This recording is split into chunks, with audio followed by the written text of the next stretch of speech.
House to Home, presented by RE/MAX Diamond Realty.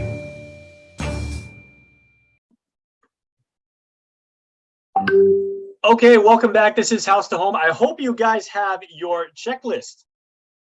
Oh, see, I actually wrote mine literally on a napkin because that's what we're doing here. We're passing on information. So Liz and Gina from RE/MAX Diamond Realty, half a day. We're going to recap real quick the checklist so far for making sure that you have everything squared away. If you own land, is make sure you know the title of your land, make sure you know the plots and the zones. You have to, consult your real estate professional or the actual documentation for that. And then third is you have to make sure you have utilities. So Gina, can I technically begin the construction process at this point?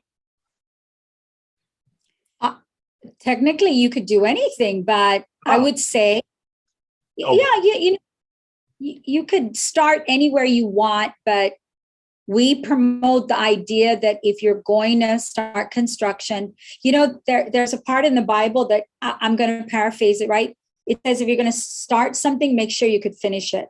It's in Matthews, and I read that once upon a time. That's and also it made in Top a Gun too. Huh? That's also in Top Gun. I mean, it's the opposite. Your body's writing checks that your doggone can't cash. So don't.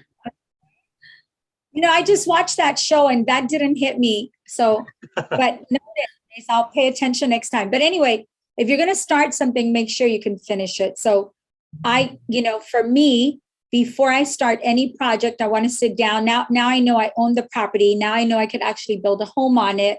I've checked out the utilities. So I've been told utilities are nearby. Okay, so now I understand that. Before I start my project, I want to make sure I've got the budget to do it. If I'm going to hire a contractor, then I want to find out if I have money already saved up, then I'm going to sit down and figure out, okay, how much of the money that I've saved do I want to spend on this particular project?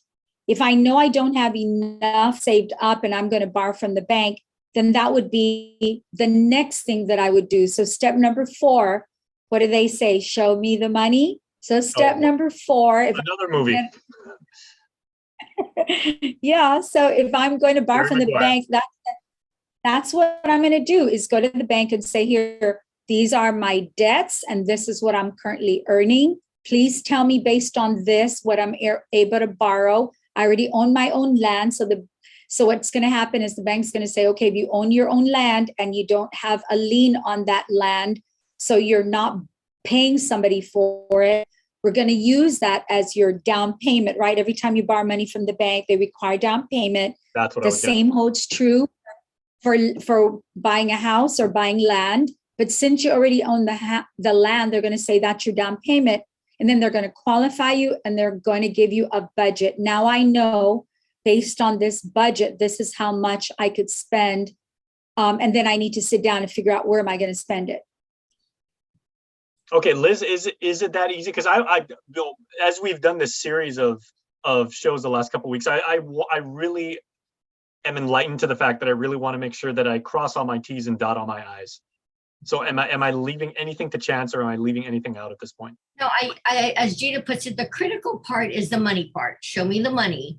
So the financing aspect is critical, because when you go to a loan institution, they'll want to get your last 2 years tax return, list of your bills.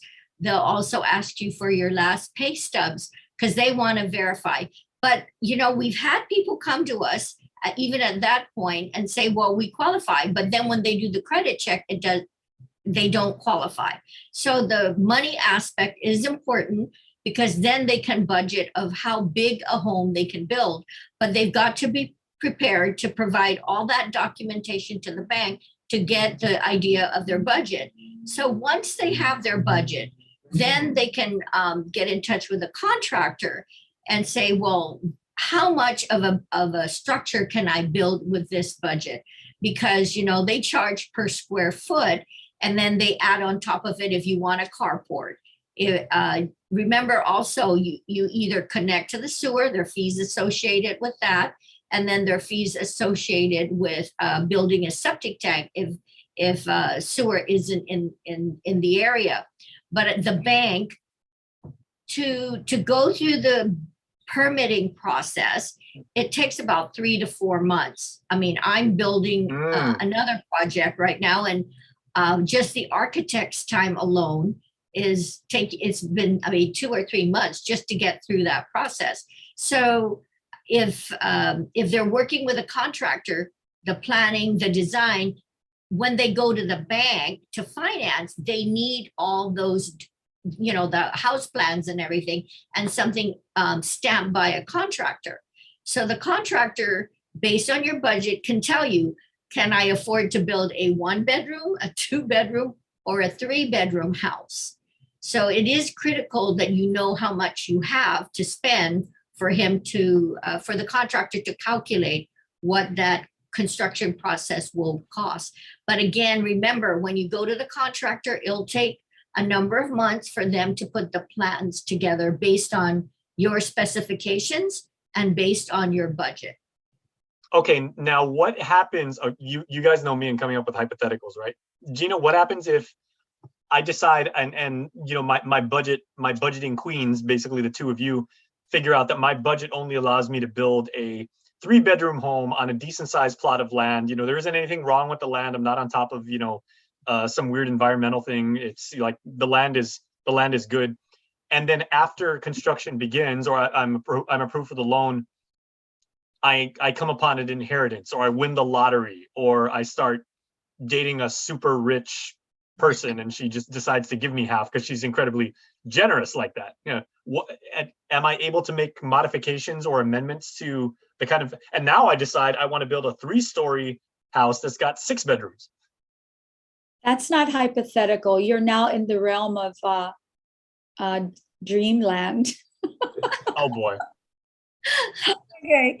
But can you make modifications? Absolutely. So your modifications have to be, I mean, of course, looking at your plot of land, it still has to fit within the land area that you're building on, unless your sugar mama has decided to buy you a bigger plot of land. But you do need to make sure you can make modifications, but it still has to fit within that property that you are building on. So what you'll need to do is you take a breath, you go back to the person who drew up your plans, and you say, okay, my budget now has increased to X, or my dream home now has increased to this. This is what I have in mind. And the person who drew up, and I say person who drew it up because it may have been an architect, it might just be an engineer who drew up your plans. And so they can sit with you and say, okay, Jason, since you've quadrupled your budget and this is the dream home you now have in mind, you know, give us some time and we'll draw it up, and then you could go back to the contractor. Once you do that, you must take the plans back to the government of Guam and reprocess the changes with Gov Guam so that it could be stamped and approved once again. But is yeah, it like you can starting all over from scratch? Not necessarily. I think it's just an amendment to your plan, but it does have to go through the proper approval process. Because once you get your building permit, you can't make any alterations, because an inspector will from the government will come periodically to ensure that you are conforming to the plans that were submitted to the government. Now, remember, that's another process that if you're submitting your building permit, it goes through different governmental approvals. So once you get all the stamps of approvals, then you have to stick with that particular plan. And again, the inspector will make sure that you have conformed to the proper specifications in the plans. Okay, so the chance for me to build the home of my dreams is always there. It's just a matter of paperwork and money. And if I don't have all of my stuff squared away, well, you know, and you I'm going to burn time and money. Patience. Okay, no. Do you literally tell like a lot of your clients like that, like be patient? Yes, absolutely. Okay. You need to be patient. You need to be organized, and you persistence. You need to be willing to go out there and do the work, because the contractor is not going to run around for you.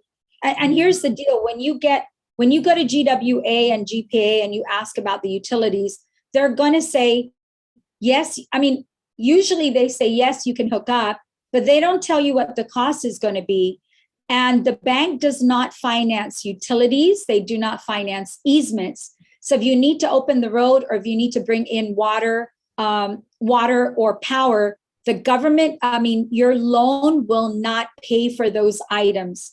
That is not something that you could add into the loan. You can't say it's going to cost me, like, for instance, my son, I'm helping him do his permit, he's already building. But in the beginning, GWA said, okay, well, we know that there's a house right next door to him, but we are not going to allow him to tap into that line. He needs to tap onto the main road. And that's about, I think it's 125 feet away. And it's going to cost about 50 to 60,000 just to connect to water. And so we have to sit down and figure that out, because the bank is not going to say, okay, well, let us give you another 50 or 60,000 so you can have water running to your house. The banks don't finance utilities. And so when we talk about budget, it is not just the construction of the home. How are you going to, if you don't have the road open, how are you going to do that? Because the bank will not finance that. If water and power, I mean, it could be nearby, but it's still going to cost you money to do it. And then the other thing is, when the house is done and you can for a permit, GWA is going to charge you a system development fee. I think it's approximately $2,000.